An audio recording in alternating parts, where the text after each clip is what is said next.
Okay, the first failure was on my radiator hose.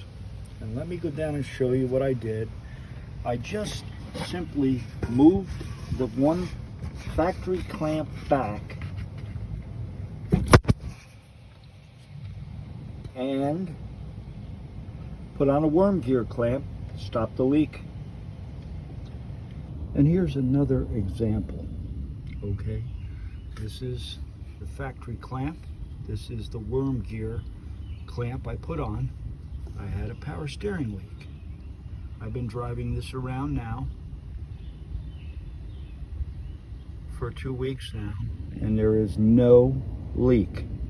So, check your clamps, especially the factory clamps, and you might save yourself some money.